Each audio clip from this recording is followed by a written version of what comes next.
नमस्कार, मैं हूं खुशी लाल और आप देख रहे हैं सीधी नजर लाइव। दिन भर की खबरों को जानने से पहले नजर डालते हैं आज की सुर्खियों पर। हेडलाइंस के प्रायोजक हैं इंटीरियर डिजाइन और वर्क के लिए आज ही संपर्क करें फर्नीचर महल, क्योंकि हम घर नहीं आपकी खुशियां सजाते हैं और शुद्ध पानी का दूसरा नाम पियो प्योर जियो मोर। अच्छी पानी पिएं और स्वस्थ जीवन जिएं। NH2 पर दर्दनाक सड़क हादसा, बाइक सवार दंपत्ति की मौत, बच्ची घायल। तेज रफ्तार ब्रेजा और स्कॉर्पियो वाहन के जोरदार टक्कर के जद में आने से हुआ हादसा। कांग्रेस नेता डॉक्टर अजय कुमार पहुंचे गिरिडीह, प्रेस वार्ता आयोजित कर केंद्र सरकार पर लगाई आरोपों की झड़ी। 200 लीटर कच्चा स्प्रिट लदा वाहन जब्त, गुप्त सूचना के आधार पर सरिया पुलिस ने की कार्रवाई, धंधेबाज फरार। आसनसोल रेल डिवीजन के डीआरएम सुमित सरकार ने लिया गिरिडीह मधुपुर रेल लाइन का जायजा। सीआरएस के निरीक्षण के बाद शुरू होगा विद्युत रहित इंजन का परिचालन। वैश्विक महामारी के कारण फिलहाल बंद रहेगी परिचालन।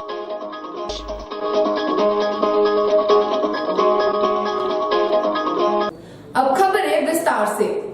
निमियाघाट थाना क्षेत्र के NH2 पर एक दर्दनाक सड़क हादसे में बाइक सवार दंपत्ति की मौत हो गई, जबकि घटना में एक बच्ची गंभीर रूप से घायल हो गई। यह हादसा ब्रेजा और स्कॉर्पियो के बीच टक्कर के जद में बाइक सवार के आने से हुई है। गिरिडीह में तेज रफ्तार का कहर थमने का नाम नहीं ले रहा है। तेज रफ्तार के कारण लगातार सदर हादसे हो रहे हैं, जिससे लोगों की जान चली जा रही है। सोमवार शाम को भी निमियाघाट थाना इलाके के लाल बाजार के सचखंड पेट्रोल पंप के समीप NH2 पर एक सड़क हादसा हुआ, जिसमें एक बाइक सवार दंपत्ति की मौत हो गई, जबकि बाइक में सवार बच्ची गंभीर रूप से जख्मी हो गई। बताया जाता है कि NH2 तेज रफ्तार ब्रीजा और स्कॉर्पियो वाहन में जोरदार टक्कर हो गई। टक्कर में दोनों वाहनों पर सवार लोगों को हल्की चोटें आई। इसी बीच एक तेज रफ्तार बाइक ने दुर्घटनाग्रस्त वाहन में टक्कर मार दिया, जिससे बाइक सवार पति पत्नी की मौके पर ही दर्दनाक मौत हो गई, जबकि बाइक पर सवार एक बच्ची गंभीर रूप से घायल हो गई।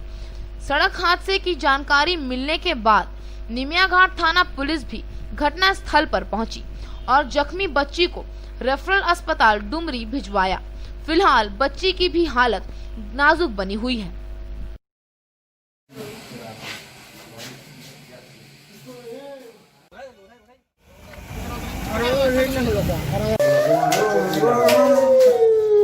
उधर से आ रहे थे, हाँ, तो अचानक आवाज आया 4:30 बजे के करीब में। 4:29 हुआ था।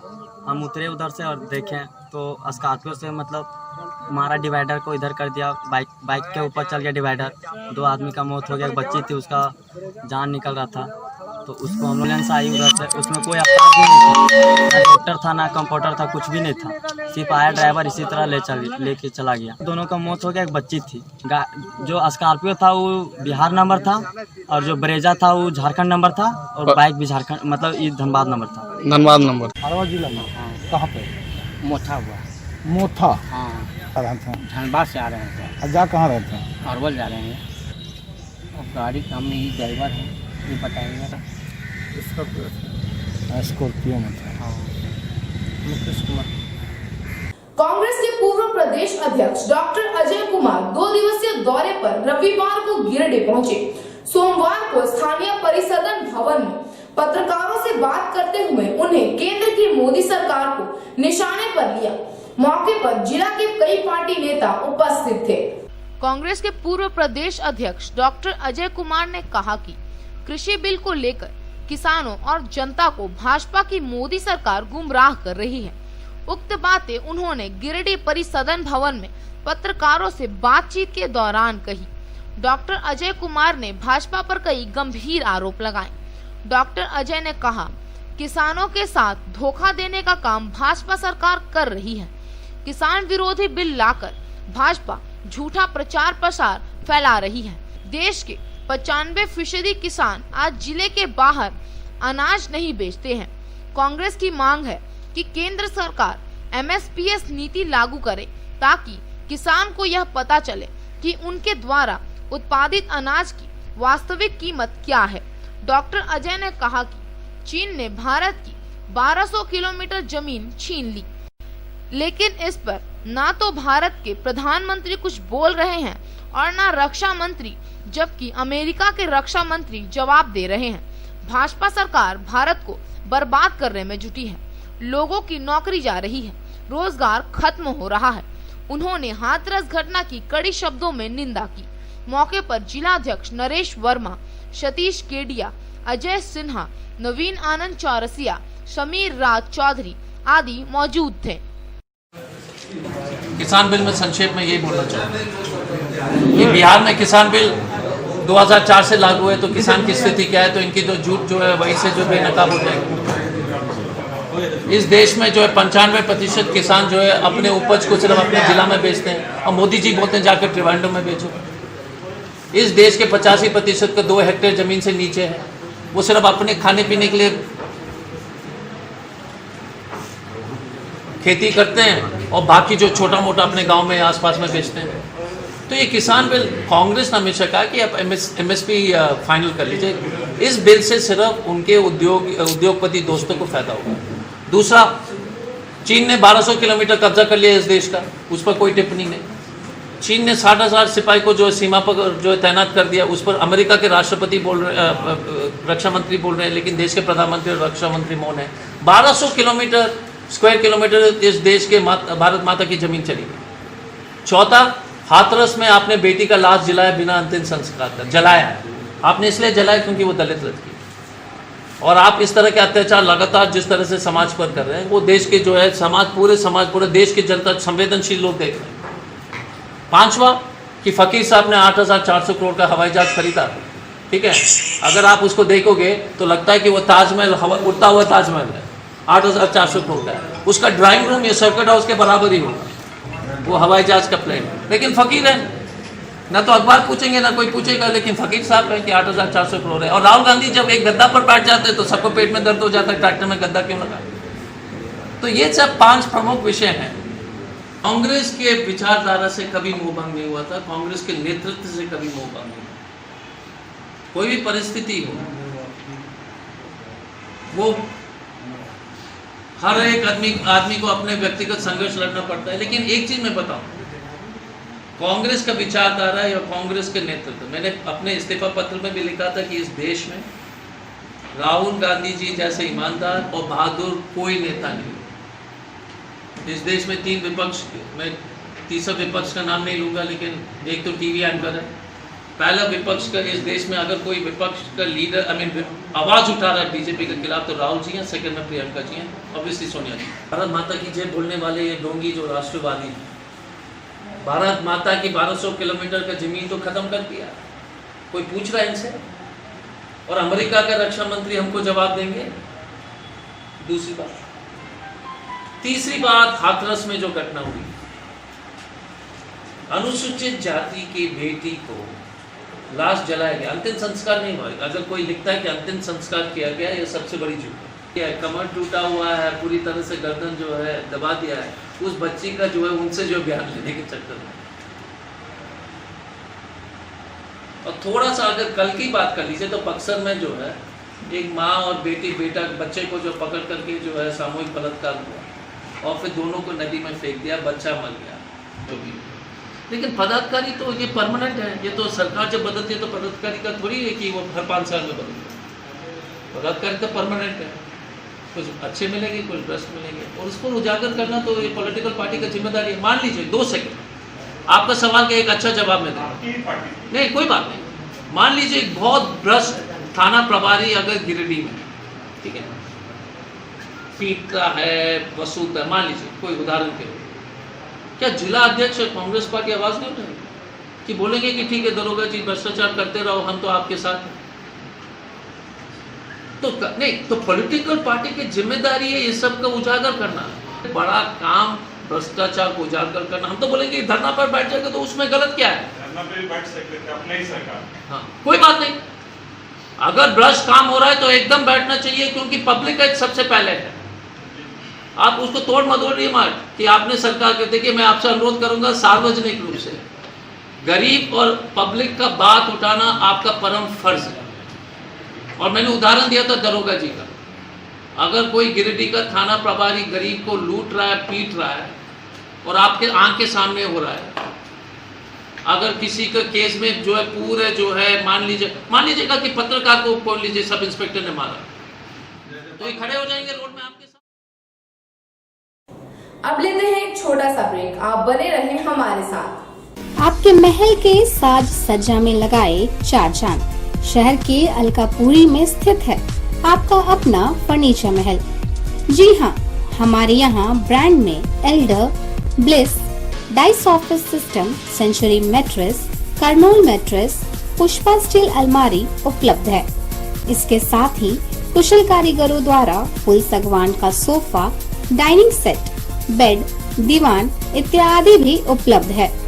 वहीं आपके घर के इंटीरियर डिजाइन के लिए बंगाल एवं अन्य जगहों के बड़े कारीगर भी मौजूद हैं, जो कि bedroom, dining hall, modular kitchen, modular office, fall ceiling, wallpaper, POP का काम करेंगे शानदार।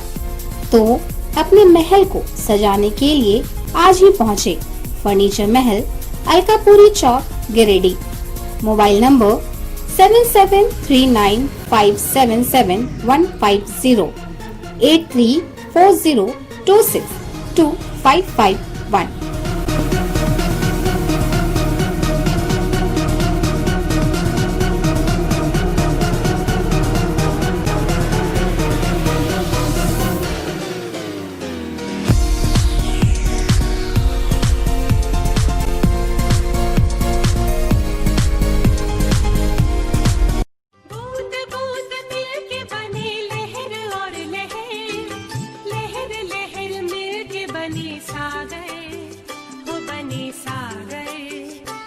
शुद्ध पानी पिएं और स्वस्थ जीवन जिएं।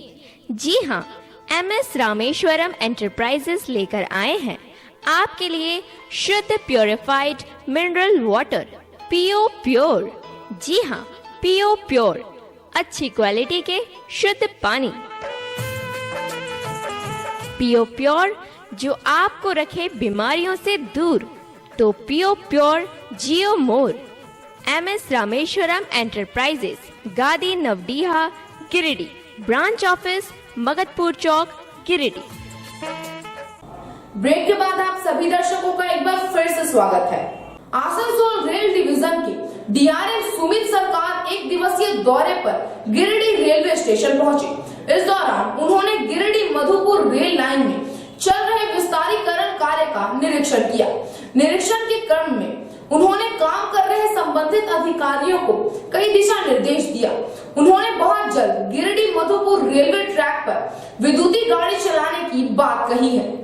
पूर्व रेलवे आसनसोल रेल डिवीजन के मंडल रेल प्रबंधक सौमित्र सरकार सोमवार की देर शाम गिरिडीह स्टेशन पहुंचे। DRM सरकार के साथ सीनियर DOM शांतुर चक्रवर्ती, DEN2 नीरज कुमार और गिरिडीह स्टेशन प्रबंधक मनोज बर्नवाल और जाकिर हुसैन भी मौजूद थे। आसनसोल DRM शाम को अपने विशेष सैलून से स्टेशन पहुंचे थे।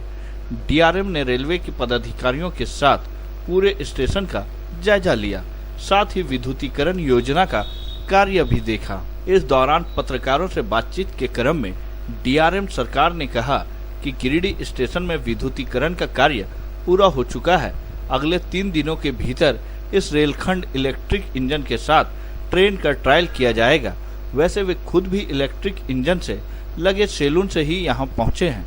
इलेक्ट्रिकरण के कार्य को सफल बताते हुए DRM ने कहा कि पूरे स्टेशन में जिस प्रकार का प्लानिंग था वह करीब करीब पूरा हो चुका है।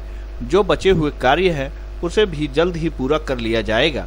एक सवाल के जवाब में DRM ने स्पष्ट शब्दों में कहा कि फिलहाल गिरिडीह स्टेशन से कोई नई ट्रेन सेवा शुरू नहीं की जा रही है। कोरोना के कारण गिरिडीह मधुपुर रेलखंड में बंद पड़ी पैसेंजर ट्रेन ही शुरू हो जाए, इसके बाद किसी नए प्रस्ताव पर विचार किया जाएगा। लिहाजा अभी तक कोरोना के कारण मधुपुर में भी रेल सेवा शुरू नहीं हो पाई है। बातचीत के क्रम में DRM ने यह भी बताया कि कोलकाता से गिरिडीह रेल सेवा के लिए कोलकाता मुख्यालय को प्रस्ताव भेजा जा चुका है। अब कोरोना महामारी पर कंट्रोल होने के बाद ही कोई निर्णय लिया जाना है। एक सवाल के जवाब में डीआरएम ने बताया कि झरिया गादी में ओवरब्रिज निर्माण की स्वीकृति मिल चुकी है। इसके लिए स्थानीय विधायक भी आसनसोल पहुंचकर वार्ता किए थे। आधा राशि रेलवे को देना है और आधा राज्य सरकार को देना है। फंड की स्वीकृति राज्य सरकार से मिलने के बाद ब्रिज निर्माण के प्रस्ताव को रेलवे बोर्ड को भेजा जाएगा। इस बीच डीआरएम से मिलने झामुमो के अध्यक्ष Sanjay Singh, chamber of commerce के सचिव निर्मल झुंझुनवाला, फॉरवर्ड ब्लॉक नेता सोमनाथ मुखर्जी और झामुमो नेता सईद अख्तर समेत काफी संख्या में शहर के लोग पहुंचे थे। चैम्बर के सचिव ने डीआरएम से गिरिडीह से कोलकाता, पटना और रांची रूट के लिए नए ट्रेन को चालू करने की मांग की। साथ ही महेशमुंडा और गिरिडीह स्टेशन के बीच रेक पॉइंट के निर्माण का सुझाव दिया। चैम्बर के सचिव द्वारा दिए गए सुझाव पर डीआरएम ने प्रस्ताव बनाकर देने की बात कही।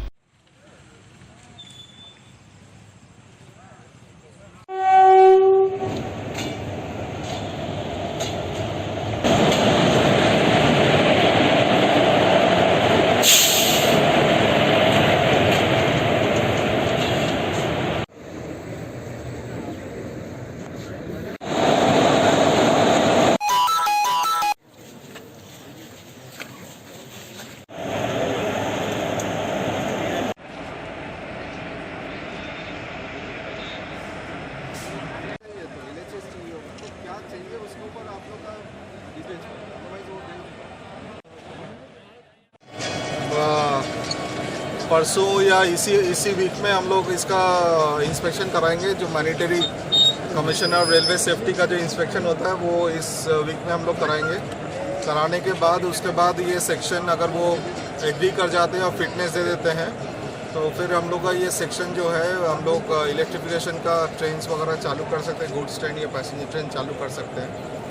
तो अभी इंस्पेक्शन होगा फाइनल, उसी लिए हम लोग आए हुए हैं। पैसेंजर ट्रेन का तो अभी तो कोई पैसेंजर ट्रेन चल नहीं रहा है। नहीं, पहले जो चला करता था पहले जो चलता था वो तो पहले चालू हो। कोविड कब तक है वो भी किसी को पता नहीं है।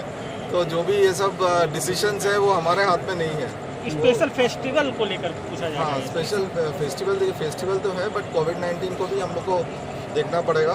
तो कोविड-19 का जो महामारी है आप लोग सभी को पता है, तो इसीलिए काफ़ी सारे इधर का नहीं है, काफ़ी सारे कोचिंग ट्रेन जो है कैंसिलेशन हुआ है।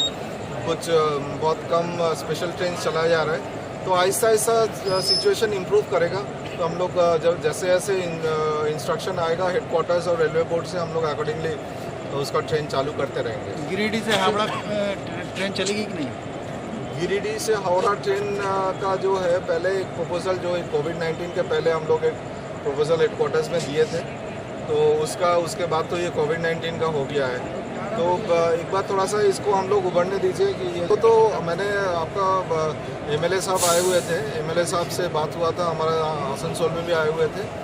तो मैंने उनको बोला कि इसमें यूजुअली जो भी आरओबी बनता है वो 50-50% होता है, ठीक है। स्टेट गवर्नमेंट 50% देता है, रेलवे 50% देता है। तो पहले उसका जो अप्रूवल जो है स्टेट गवर्नमेंट से पहले उसका अप्रूवल किया जाए कि हाँ इन प्रिंसिपल हम लोग एग्री कर रहे हैं 50% इसका देने का, तभी हम लोग उसको प्रपोजल को आगे बढ़ा सकते हैं। गिरिडीह स्टेशन से गिरिडीह तो न्यू गिरिडीह एक स्टेशन ऑलरेडी है। न्यू गिरिडीह ऑलरेडी एक स्टेशन है जिधर से आप दिल्ली भी जा सकते हैं, जीसी होके, उसके बाद कोडरमा होकर रांची भी जा सकते हैं। तो एक स्टेशन तो ऑलरेडी न्यू गिरिडीह स्टेशन है, तो उस स्टेशन को आप लोग यूटिलाइज कर सकते हैं। जो भी जिसको भी जहाँ जाना है, उस तरफ धनबाद की तरफ जाना है, कोडरमा की तरफ जाना है, तो न्यू गिरिडीह स्टेशन से। गिरिडीह जिले में नकली शराब बनाने वाला गिरोह सक्रिय हो गया है। पुलिस भी ऐसे धंधेबाजों पर लगातार कार्रवाई कर रही है। सोमवार को सरिया पुलिस ने स्प्रिट लदा एक 4 पहिया वाहन जब्त किया, जिसमें 200 लीटर कच्चा स्प्रिट लदा हुआ था। सरिया पुलिस द्वारा सोमवार की अहले सुबह स्प्रिट लदा एक 4 पहिया वाहन जब्त किया गया है। इस बाबत सरिया थाना प्रभारी सह इंस्पेक्टर आरएन चौधरी ने बताया कि गुप्त रूप से सूचना मिली कि सरिया कोयरीडीह पथ पर खेसकरी गांव के पास एक वाहन में 1 ड्रम स्प्रिट है। सूचना पर छापेमारी कर उक्त वाहन को जब्त किया गया, जिसमें 200 लीटर कच्चा स्प्रिट बरामद हुआ। जब्त वाहन व स्प्रिट को सरिया थाना ले आया गया। उक्त वाहन मालिक को पता कर कानूनी कार्रवाई की जा रही है। विदित हो कि कच्चा स्प्रिट का इस्तेमाल शराब बनाने में किया जाता है।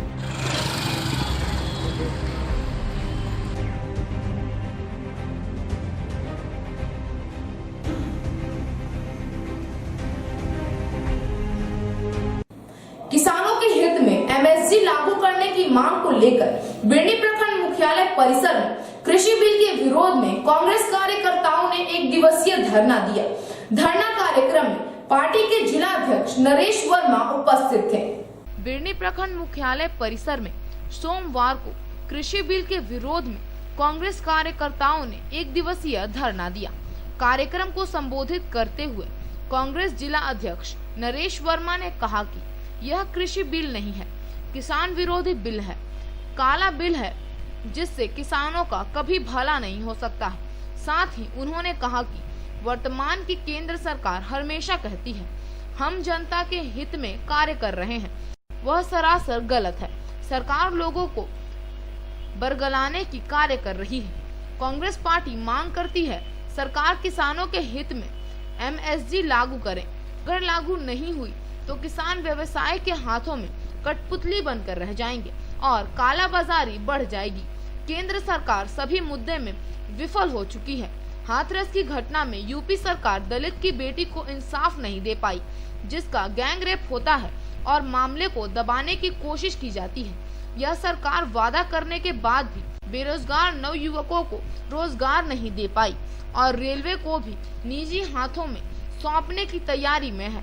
साथ ही इस कार्यक्रम में भरकट्टा बाजार के पानी टंकी को जल्द से जल्द चालू करने की मांग की गई। अगर एक सप्ताह के अंदर चालू नहीं हुई तो कांग्रेस पार्टी की ओर से कोवाड कोडरमा मुख्य मार्ग जाम कर दिया जाएगा। इस कार्यक्रम में कांग्रेस कार्यकर्ताओं ने जमकर भाजपा विरोधी नारे लगाए। मौके पर मुख्य रूप से जिला अध्यक्ष नरेश वर्मा, प्रखंड अध्यक्ष इतवारी वर्मा, प्रमोद कुमार राय, असलम अंसारी, राजेश वर्मा, सुरेंद्र वर्मा, साबिर हुसैन, मौलाना हलीम, अशोक शर्मा, संतोष वर्मा, साबिर हुसैन समेत कई लोग उपस्थित थे। किसान अपनी सहमति देंगे कि हाँ मैं इस बिल के काफ़ी खिलाफ हूँ। चूँकि आप देख रहे होंगे कि सदन में इस बिल को ऐसे पास कराया गया जिस ढंग से आपने नोटबंदी का देखा होगा। अचानक 8 बजे रात में घोषणा करते हैं कि आज से सारे नोट आपके बेकार हो गए। उसी तरह से किसानों के बिल पर कोई बहस नहीं कराएगी, कोई समिति नहीं बनाएगी, सीधा सीधा उसको पास कर दिया गया। आखिर इतनी जल्दबाजी किस बात की है? कौन सी हड़बड़ी आपको है कि किसानों के खिलाफ में जो इतने बड़े बिल है इसको आपने उनके खिलाफ ले आया? और हमारी पार्टी सिर्फ ये मांग कर रही है कि प्रधानमंत्री जी अगर आपका बिल रियली में बहुत अच्छा है, किसानों के हित में सोचते हैं, तो एमएसपी क्यों नहीं लागू कर देते हैं? सभी चीज़ों के दाम में लगा दीजिए, लड़ाई खत्म। क्योंकि इनका सोच बहुत अलग है। केवल और केवल ये आज इस देश के 2 बड़े घराने अडानी और अंबानी छोड़ के इनके ऊपर ये सोच ही नहीं पाते हैं। अब किसानों का जो फसल का उपज है, अब मान के चलिए आज हम लोग धान 1800-2200 रुपये है, आप इसको हटा दिए, किसान मजबूर हो जाएंगे अपने बेचने के लिए कि अपना धान कहाँ बेचें। वो इनके साथ एग्रीमेंट करेंगे, उस एग्रीमेंट में क्या लिखा है वो किसान बेचारे को क्या पता है। तो बहुत सारी ऐसी बातें हैं जो बहुत मुश्किल है, इसको लेकर के हम लोग आंदोलन चलाए हुए हैं। के लिए काला बिल है, ये बिल को जो है समाप्त करने के लिए पूरे देश भर में किसान पूरा जो है सो कि वे सरकार के खिलाफ आवाज़ उठा रही है और इस आवाज़ को लेकर के आगे बढ़ रही है। ये सरकार ने जो वादा की थी किसानों के लिए कि हम किसान को आत्मनिर्भर करेंगे, किसानों की सारी सुविधा उपलब्ध कराएंगे, जो वादा किए थे वो वादा खिलाफी किए। ये किसानों के हित में वादा नहीं कर पाए।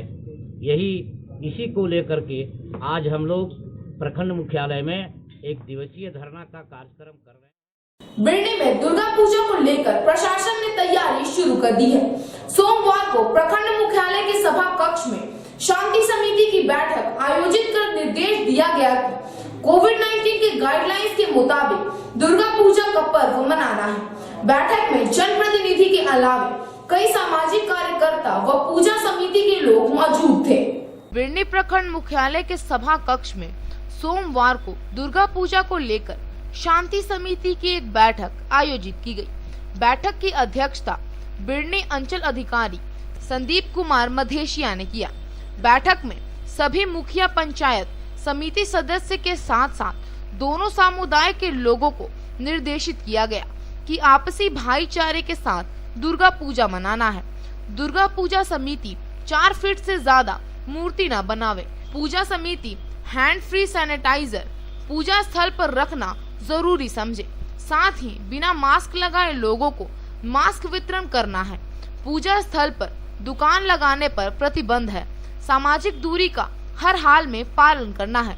स्पर्श पूजा पर पूरी तरह से रोक है। पुजारी और पूजा करने वाले सामाजिक दूरी का पालन करेंगे। वहीं थाना प्रभारी सुरेश कुमार मंडल ने कहा कि अन्य त्योहारों की तरह यह त्योहार भी सौहार्दपूर्ण वातावरण में मनाया जाएगा। अंचल अधिकारी ने कहा कि कोरोना से मुक्त होकर पूजा मनाया जाएगा। सरकारी नियमों का पालन होगा। प्रमुख प्रतिनिधि मनोज कुमार सिंह ने कहा कि इस त्योहार में सभी सरकारी नियम का पालन होगा। शांति और सादा माहौल में पूजा मनाया जाएगा। मौके पर मुख्य रूप से सीओ संदीप कुमार मधेशिया, थाना प्रभारी सुरेश कुमार मंडल, मनोज कुमार सिंह, मनोहर राम, सतेंद्र राउत, रणधीर मंडल, मुकेश यादव, हीरामणि यादव, राजकुमार नारायण सिंह समेत कई लोग उपस्थित थे। आज प्रखंड स्तरीय पूजा समिति का बैठक हुआ था दुर्गा पूजा को लेकर के। इसमें हम लोग सब सारे मुखिया जी, पंचायत समिति सदस्य, प्रमुख प्रतिनिधि, थाना प्रभारी सब लोग उपस्थित थे और सभी लोग निर्णय लिए कि एक अच्छे तरीके से इस कोरोना को मात देना है। ऐसा हम लोग मनाएंगे और हम पूरा आश्वसित हैं कि इस बार हम लोग पूरा बिरनी सुरक्षित रूप से कोरोना मुक्त होकर के अच्छे तरीके से हम लोग दुर्गा पूजा मनाएंगे और सभी जितना भी कानून नियम सरकार के द्वारा बनाया गया है उसका सभी लोग पालन करने का आश्वासन दिए हैं। और मैं भी आश्वस्त करता हूं कि मैं अपने तरफ से कि मेरा पूरा बिरनी सुरक्षित रहेगा और पूरा हम लोग कोशिश करेंगे कि इस बार पूरा हमारा बिरनी में जो है कोरोना न बढ़े और अच्छे से मनाएं। इसकी अध्यक्षता बिरनी प्रखंड के अंचलाधिकारी महोदय के द्वारा की गई। इसमें शांति समिति के सभी सदस्य माननीय सदस्यगण उपस्थित हुए, सभी जनप्रतिनिधि सम्मिलित हुए और हम लोगों ने एक संकल्प लिया है कि अन्य पर्व त्योहारों की तरह ही इस महापर्व को, दुर्गा पूजा को हर्षोल्लास के साथ शांतिपूर्ण तरीके से बचाव करते हुए, कोरोना महामारी से बचाव करते हुए सादे तरीके से इसको मनाएंगे। समिति की बैठक जो प्रखंड स्तरीय आयोजित की गई, उसमें सरकार के जो नियमावली गाइडलाइन दिए गए थे उसको अनुपालन करने के लिए सभी समिति के सदस्यों ने आश्वासन दिया और तमाम लोगों ने दुर्गा पूजा की अग्रिम बधाई देकर के सौहार्दपूर्ण सादा वातावरण मनाने का निर्णय लिया। उपायुक्त राहुल कुमार सिन्हा की अध्यक्षता में प्रधानमंत्री गरीब कल्याण रोजगार अभियान की एक समीक्षा बैठक आयोजित की गई। समाहरणालय के सभा कक्ष में आयोजित बैठक में सभी विभाग के अधिकारी उपस्थित थे। कोविड-19 के बचाव एवं रोकथाम को लेकर जिला प्रशासन सजग है। इससे उत्पन्न परिस्थिति के आलोक में प्रवासी श्रमिकों को स्वरोजगार के साथ आत्मनिर्भर बनाना सरकार व जिला प्रशासन के लिए महत्वपूर्ण चुनौती है। इसी आलोक में सोमवार को समाहरणालय के सभागार कक्ष में उपायुक्त राहुल कुमार सिन्हा की अध्यक्षता में प्रधानमंत्री गरीब किसान कल्याण रोजगार अभियान की समीक्षात्मक बैठक की गई। उपायुक्त ने इस अभियान की समीक्षा करते हुए तथा अधिक से अधिक प्रवासी श्रमिकों को रोजगार उपलब्ध कराने को आवश्यक व उचित दिशा निर्देश दिया। इसकी प्रगति की समीक्षा की तथा दिए गए लक्ष्य के अनुसार कार्यों में तेजी लाने का निर्देश दिया। मनरेगा की विभिन्न योजनाओं की समीक्षा करते हुए निर्देशित किया कि योजनाओं को प्राथमिकता देते हुए ज्यादा से ज्यादा संख्या में लाभुकों को लाभान्वित करना सुनिश्चित करें तथा लक्ष्य को पूर्ण करना सुनिश्चित करें। उन्होंने लंबित आवासों को जल्द से जल्द पूर्ण करने का निर्देश दिया। जिले में बिछाए जा रहे ऑप्टिकल फाइबर की समीक्षा करते हुए उपायुक्त ने कहा कि भारत नेट योजना के तहत BBNL एवं PGCL द्वारा ऑप्टिकल फाइबर बिछाया गया है। इसके अलावा उपायुक्त ने प्रधानमंत्री ग्राम सड़क योजना की समीक्षा करते हुए संबंधित अधिकारियों को कार्यों में तेजी लाने का दिशा निर्देश दिया। साथ ही बेहतर समन्वय स्थापित करते हुए दिए गए लक्ष्यों को ससमय पूर्ण करने का दिशा निर्देश दिया। बैठक में मुख्य रूप से डायरेक्टर DRDA, जिला पशुपालन पदाधिकारी, जिला कृषि पदाधिकारी, जिला समाज कल्याण पदाधिकारी, जिला पंचायती राज पदाधिकारी, जिला परियोजना पदाधिकारी, स्वच्छता प्रमंडल पदाधिकारी, कार्यपालक अभियंता, ग्रामीण विकास विभाग प्रमंडल, लघु सिंचाई प्रमंडल, जिला आकांक्षी सहायकार एवं अन्य कई अधिकारी उपस्थित थे। सभी शिक्षक आगामी 19 अक्टूबर को राजभवन के सामने धरना देंगे। वैश्विक महामारी कोविड-19 के मार से समाज का हर वर्ग प्रभावित है। कोरोना के कारण कई घरों में भूखमरी की स्थिति उत्पन्न हो गई है। यह दिगर बात है कि सरकार ने विपदा के इस घड़ी में सभी को सहायता पहुंचा रही है, लेकिन इन सब के बीच बिरनी के निजी स्कूल के शिक्षकों ने महामारी से प्रभावित होने के बाद एक संगठन का गठन किया है। नवगठित संगठन में निर्णय लिया गया कि प्राइवेट शिक्षकों को भी भत्ता मिलना चाहिए। साथ ही सरकार से मांग किया कि जल्द से जल्द स्कूल खोलने का अनुमति दिया जाए। स्कूल नहीं खुलने की स्थिति में तमाम शिक्षक आगामी 19 अक्टूबर को राजभवन के सामने धरना देंगे।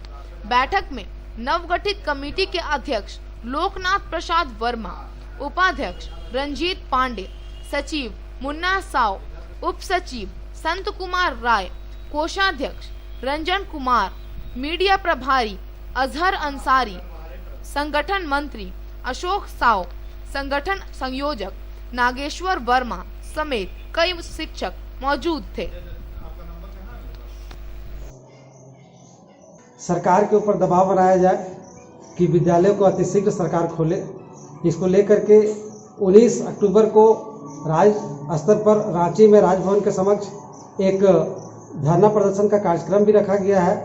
उसी मार्फत सभी प्रखंडों में बैठक का सिलसिला चल रहा है और हम यह मांग करने की कोशिश कर रहे हैं सरकार से कि शर्तों के आधार पर ही सही, लेकिन हमें विद्यालय खोलने की अनुमति दी जाए, क्योंकि इतने लंबे समय से जो विद्यालय बंद है, हमारे शिक्षकों की स्थिति पूरा बदहाल हो चुकी है। आर्थिक तौर पर हमारी संस्थाएं टूट चुकी है, इनका व्यवस्था अस्त व्यस्त हो चुका है। पुनः हम विद्यालय को कैसे संचालित करेंगे, इस बात की चिंता हमें सता रही है। इसलिए हम सरकार से आग्रह करेंगे कि अगर संभव है तो सरकार जैसे प्रवासी मजदूरों के लिए कुछ राहत कोष की घोषणा की, उसी तरह से हमारे शिक्षकों के लिए भी कुछ राहत कोष की घोषणा करे और शर्तों के आधार पर ही सही, लेकिन हमें अतिशीघ्र विद्यालय खोलने की अनुमति दे। इन्हीं सवालों को लेकर हम लोग आगामी 19 अक्टूबर को राजभवन के समक्ष धरना में बैठेंगे। राज्यपाल महोदय के माध्यम से सरकार तक अपनी बात पहुँचाने का काम करेंगे। धन्यवाद। तीसरी में अज्ञात वाहन की चपेट में आने से एक आदिवासी महिला बुरी तरह से घायल हो गई। महिला को इलाज के लिए तीसरी अस्पताल में भर्ती कराया गया। घटना की सूचना स्थानीय ग्रामीणों ने पुलिस को दे दी है। तीसरी थाना क्षेत्र के गांवा गिरिडीह मुख्य सड़क पर स्थित भुराई रोड में एक अज्ञात वाहन की चपेट में आने से एक आदिवासी महिला बुरी तरह जख्मी हो गई। महिला की पहचान कुबरी सोरेन के रूप में हुई है। घटना के बाद महिला के नाक व मुंह से काफी खून निकल आया। घटना के बाद स्थानीय ग्रामीणों के सहयोग से तीसरी पुलिस ने अस्पताल पहुंचाया। बताया जाता है कि तीसरी साप्ताहिक बाजार से कटकोको निवासी कुबरी सोरेन अपने घर जा रही थी। इसी बीच बुराई रोड में अज्ञात वाहन से धक्का लगने से कुबरी सोरेन घायल हो गई।